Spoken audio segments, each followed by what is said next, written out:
Good morning छात्रों।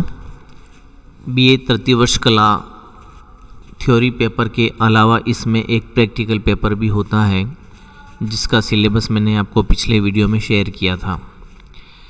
इसी के अंतर्गत हमारा एक टॉपिक है प्रैक्टिकल के अंतर्गत सर्वेइंग अर्थात सर्वेक्षण। सर्वेक्षण हम दो प्रमुख उपकरणों की सहायता से करते हैं, अर्थात हमारा जो सिलेबस है उसमें दो उपकरणों की सहायता से हमें सर्वे करना सीखना है और सिखाना है। इसमें पहला है प्लेन टेबल और दूसरा प्रिज्मेटिक कंपास। तो छात्रों आज हम प्लेन टेबल सर्वेक्षण के बारे में जानने का प्रयास करेंगे। ये प्लेन टेबल क्या है इसका परिचय हम देखते हैं। प्लेन टेबल सर्वेक्षण करने की वह आलेखी विधि है जिसमें सर्वेक्षण कार्य और प्लान की रचना दोनों प्रक्रियाएं साथ साथ संपन्न होती हैं। ये जो दो लाइन आपको मैंने पढ़ के बताई है ये प्लेन टेबल उपकरण की सबसे बड़ी विशेषता है, सबसे बड़ी खासियत है। आपसे ये पूछा जाए कि प्लेन टेबल सर्वेक्षण क्यों उपयुक्त है, क्यों सरल है, क्यों आसानी से हो जाता है, कम समय में संपन्न होता है। तो अन्य उपकरणों में क्या होता है, हम फील्ड में जाते हैं, वहाँ से कुछ दूरियां नापते हैं, पढ़ते हैं और एक फील्ड मूक बनाकर उसमें उतारते हैं। कई बार लिखने में पढ़ने में गलती हो जाती है जिससे हमारा प्लान तैयार नहीं हो पाता है। लेकिन प्लेन टेबल एक ऐसा सर्वे उपकरण है जिसमें सर्वेक्षण कार्य के साथ साथ ही प्लान की रचना भी पूर्ण हो जाती है। तो हमें अलग से इन दूरियों को, दिक्मानों को या अन्य आंकड़ों को लिखने की आवश्यकता नहीं रहती। फलस्वरूप उसमें होने वाली गलतियों से भी बचाव हो जाता है। तो इस तरह से दोनों प्रक्रियाएं इसमें साथ साथ संपन्न हो जाती है। क्षेत्र पुस्तिका नहीं बनाने से प्लान जल्दी पूर्ण होता है। इसके अलावा कुछ और लाभ भी हैं, जैसे दूरियां लिखने में होने वाली गलतियों से हम बच जाते हैं। प्लान या सर्वे कार्य अपेक्षाकृत जल्दी पूर्ण हो जाता है। और तीसरी और सबसे इम्पोर्टेंट चीज़, यदि सर्वेक्षक कोई पॉइंट लेना भूल जाता है या कोई विवरण देखकर उसको दर्शाना भूल जाता है तो उसे विवरणों को देखकर उसका तत्काल ज्ञान हो जाता है कि यार ये पॉइंट हमें लेना था, ये विवरण हमें लेना था लेकिन मैं नहीं ले पाया। तो ये इसकी मुख्य विशेषताएं हैं प्लेन टेबल की।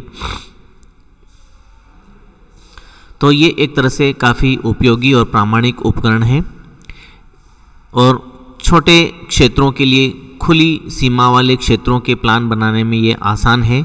अगम्य लेकिन दृश्य विवरणों को बिना किसी अतिरिक्त आलेखी रचना या गणना के हम इस उपकरण की सहायता से प्रदर्शित कर सकते हैं। अब इसमें उपकरणों की अगर हम बात करें तो इसके उपकरण भी बहुत सरल और आसान है और थोड़ा अभ्यास करके कोई भी इसे करना सीख सकता है।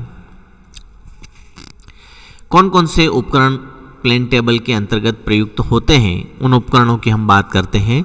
Instrument required for plane table surveying. Plane table सर्वेक्षण में प्रमुख उपकरण निम्न हैं। एक तो प्लेन टेबल और इसका त्रिपाद स्टैंड, दर्श रेखक या एलिडेड, स्पिरिट लेवल, साहुल, कांटा और पिंड, ट्रफ कंपास, जरीब, फीता और ड्राइंग शीट, तीर, ड्राइंग पिन, आल पिन आदि उपकरण। इनकी सामान्य जानकारी हम देख लेते हैं। ये आप देख सकते हैं चित्र में, ये प्लेन टेबल है। ये पूरा जो टेबल है लकड़ी का, ये चीड़ की लकड़ी है, पाइन वुड है और इस तख्ते की जो मोटाई है वो लगभग 2.5 सेंटीमीटर होती है। इसके नीचे आप देख सकते हैं 2 सागवान की पट्टियाँ लगी होती हैं जो इस टेबल को मजबूती प्रदान करती हैं। एक चीज़ आपको इसमें और ध्यान रखनी है, इस टेबल के निचली सतह पर धारियाँ बनी होती हैं, खांचेदार धारियाँ होती हैं। वो इसलिए होती है ताकि मौसम के परिवर्तन का टेबल की ऊपरी सतह पर कोई विपरीत प्रभाव नहीं पड़े, टेबल खराब नहीं हो। तो ये जो हमारा प्लेन टेबल सर्वेक्षण का उपकरण है इसे दो भागों में हम बांटते हैं। पहला भाग अभी आपने देखा समपटल या आरेख पट, जिसे हम ड्राइंग बोर्ड कहते हैं, जिसके ऊपर शीट लगाकर सर्वे किया जाता है। और दूसरा होता है त्रिपाद स्टैंड। बनावट के आधार पर ये साधारण टेबल भी होता है, जॉनसन टेबल भी होता है और तट सर्वेक्षण टेबल भी होता है। इसे 3 भागों में बांटा है, लेकिन हम जनरली साधारण टेबल का या संक्रमण टेबल का प्रयोग करते हैं। छोटी मापनी वाले मानचित्रों के लिए चक्रमण में स्थलाकृतिक मानचित्रों में अगम्य विवरणों को अंकित करने के लिए या सैन्य आवीक्षण रेखा चित्र बनाने के उद्देश्य से किए गए सर्वेक्षण में साधारण टेबल का प्रयोग किया जाता है। ये जो लकड़ी मैंने बताई दी पाइन वुड 2.5 सेंटीमीटर मोटा तख्त होता है, भिन्न भिन्न आकार के होते हैं, जिसमें लंबाई चौड़ाई 40-30 भी हो सकती है, 75-60 भी होती है, 60-60 भी होती है, अलग अलग तरह के होते हैं। मजबूती के लिए बता दिया मैंने, पट्टियाँ लगी होती है, धारियाँ ताप परिवर्तन का विपरीत प्रभाव ऊपर नहीं पड़े। अब इसके बाद की जो बात है, इस समपटल के निचले हिस्से में बिल्कुल सेंटर में एक पीतल या एल्यूमिनियम की गोल प्लेट लगी होती है, जिसे हम पिवट प्लेट या धुराग्र प्लेट कहते हैं, और इसी प्लेट को हम त्रिपाद स्टैंड के त्रिशाखी प्लेट पर रख करके उसे कस देते हैं और फिर सर्वे किया जाता है। त्रिपाद स्टैंड की लंबाई 1.5 मीटर होती है और इसमें 3 टांगे होती हैं, जिसकी वजह से आप किसी भी उबड़ खाबड़ धरातल पर समतल स्थापित कर सकते हैं। इसकी जो टांगे होती हैं वो फ्लाई नटों के द्वारा एक दूसरे से संबंधित होती हैं और ये फ्लाई नट से फिर त्रिशाखी प्लेट से जुड़े होते हैं। तो जो टेबल की तीनों त्रिपाद स्टैंड की जो तीनों टांगे हैं वो जिस प्लेट से जुड़ी हुई है त्रिशाखी प्लेट ट्राई ब्रांच प्लेट कहलाती है। प्रत्येक त्रिपाद स्टैंड की टांग के निचले सिरे पर लोहे के अतिरिक्त किसी अन्य धातु का नुकीला खोल लगा होता है। वो इसलिए लगाते हैं ताकि वो धरातल पर फिसले नहीं, तो फिसलने से रोकने के लिए खोल लगा होता है, जिसे हम ब्रेक शू भी कहते हैं। आरेख पट को त्रिपाद स्टैंड पर लगाने के लिए धुराग्र प्लेट के बॉस हेड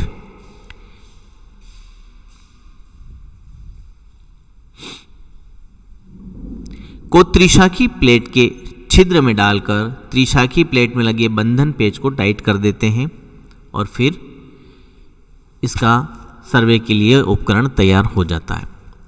तो ये थे प्लेन टेबल और त्रिपाद स्टैंड। ठीक है, चीड़ की लकड़ी 2.5 सेंटीमीटर मोटा तख्त होता है, उसके निचले सिरे पर मजबूती हेतु 2 सागवान की पट्टियाँ लगी होती हैं और मौसम परिवर्तन का विपरीत प्रभाव, ताप परिवर्तन का विपरीत प्रभाव ऊपरी सतह पर नहीं पड़े, इस हेतु टेबल के निचले सिरे पर खांचेदार धारियाँ बनी होती हैं। टेबल के निचले सिरे पर एक गोल प्लेट होती है जिसे धुराग्र प्लेट कहते हैं। इसी धुराग्र प्लेट की सहायता से प्लेन टेबल को त्रिपाद स्टैंड के त्रिशाखी प्लेट से जोड़ा जाता है। त्रिशाखी प्लेट जो फ्लाई नटों से जुड़ी होती है और इसकी 3 टांगे किसी भी उबड़ खाबड़ धरातल पर समतल स्थापित करने में सहायक होती हैं। ये थी मुख्य बातें प्लेन टेबल और त्रिपाद स्टैंड के बारे में।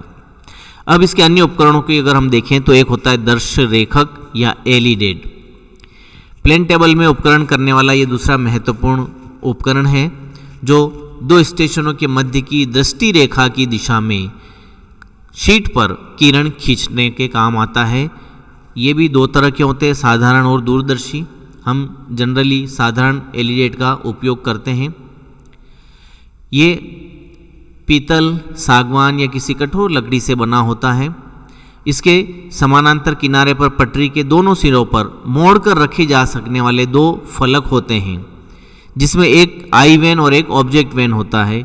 आई वेन वाले सिरे में 3 छिद्र होते हैं। मैं इसका चित्र भी आपको साथों साथ बता देता हूँ ताकि आप उसको ध्यान से देख सकें, समझ सकें।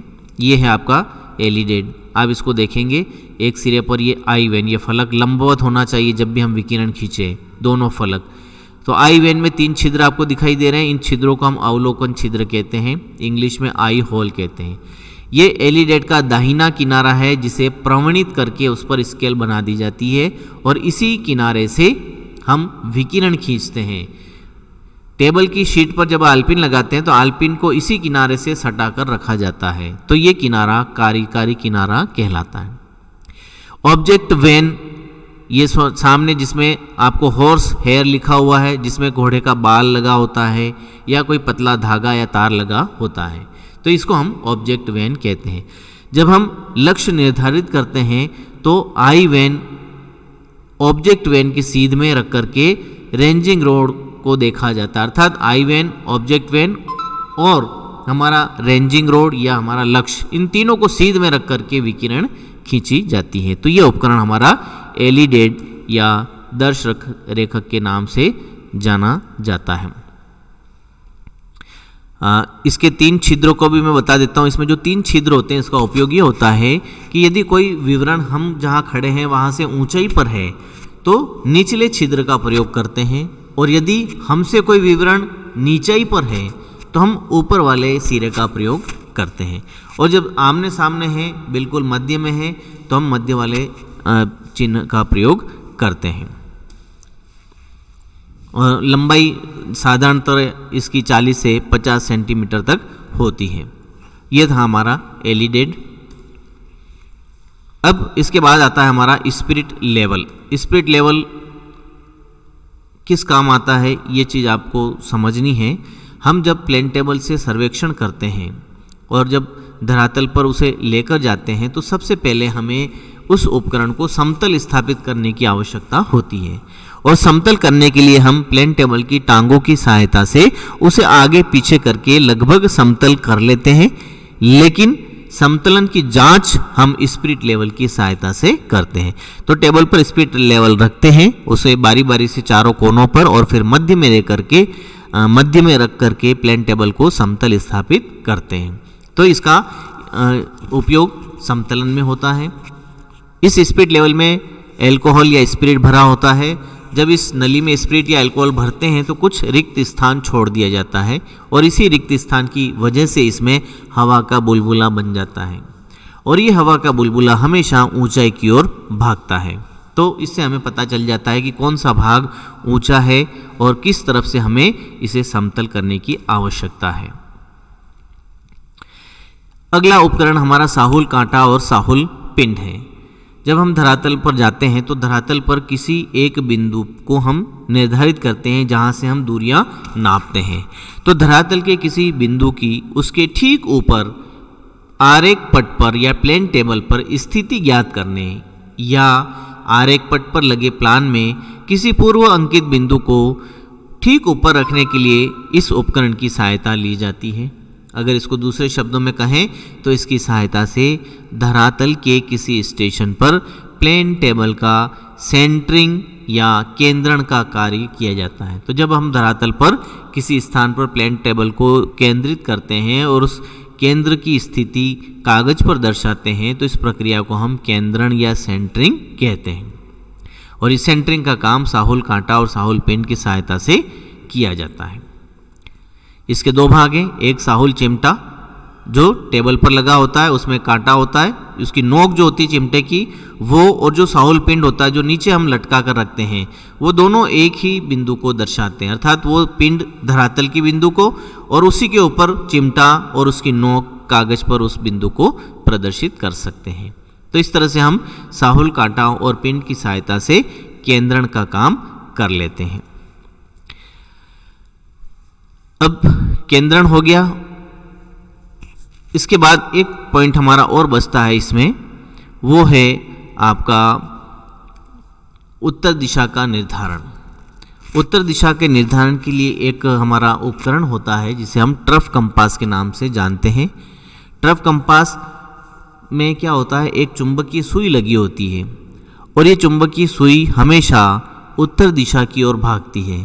तो जब टेबल को हम स्थापित करते हैं, केंद्रण और समतलन हो जाता है, उसके बाद उत्तर दिशा के निर्धारण हेतु हम ट्रफ कंपास को टेबल के किसी कॉर्नर पर रखते हैं और टेबल को थोड़ा सा ढीला करके जिस तरफ वो कंपास की सुई टकराती है उसी दिशा में घुमाते हैं, और तब तक जब तक कि वो बिल्कुल मध्य में नहीं आ जाती है। तो जैसे ही वो सुई मध्य में आकर स्थिर हो जाती है, हम उसको कस के टाइट कर देते हैं और इस तरह से हम उत्तर दिशा का निर्धारण कर लेते हैं, और इसी निर्धारण के साथ हमारा सर्वेक्षण का कार्य शुरू हो जाता है। तो ये प्लेन टेबल उपकरण के प्रमुख उपकरण और प्रमुख उपयोग हुए। अब हम एक बात कर लेते हैं कि इसके गुण और दोष क्या हैं। तो सबसे बड़ा गुण मैंने पहले ही बता दिया इसके द्वारा क्षेत्र में ही प्लान तैयार हो जाता है। इससे कई लाभ होते हैं। सर्वे शीघ्रता से पूर्ण होता है, क्षेत्र पुस्तिका बनाने की आवश्यकता नहीं होती है और गलतियों से बचाव हो जाता है। मानचित्र में अंकित होने वाले विवरणों की क्षेत्र के विवरणों से तुलना करके त्रुटियों का भी ज्ञान हो जाता है। किसी विवरण के भूलवश छूटने की संभावना नहीं रहती है और शुद्धता की पड़ताल भी की जा सकती है। तो ये इसके प्रमुख गुण हैं जिससे हम प्लेन टेबल का सर्वेक्षण करते हैं। इसके अलावा कुछ बातें हम इसमें और बता सकते हैं। चुंबकीय क्षेत्रों में जहां कंपास सर्वेक्षण विश्वसनीय नहीं होता वहां प्लेन टेबल उपयोगी होता है। लघु मानचित्रों की रचना के लिए भी ये उपयुक्त है। और अंतिम बात, ये उपकरण काफ़ी सरल और आसान है, इसलिए इन्हें प्रयोग करने के लिए बहुत अधिक योग्यता की आवश्यकता नहीं होती है। अब हम इसके दोष की बात करें, क्या कमियां हैं इसमें। तो ऐसे क्षेत्र जो आर्द्र प्रदेशों में स्थित हैं, जहां वर्षा बादल आदि के कारण दृश्यता में कमी आती है, इस उपकरण से सर्वे करना मुश्किल होता है। इस उपकरण में अपेक्षाकृत अधिक सर्वे उपकरणों की आवश्यकता होती है और सभी उपकरणों को क्षेत्र में ले जाने की आवश्यकता पड़ती है, जो थोड़ा मुश्किल रहता है।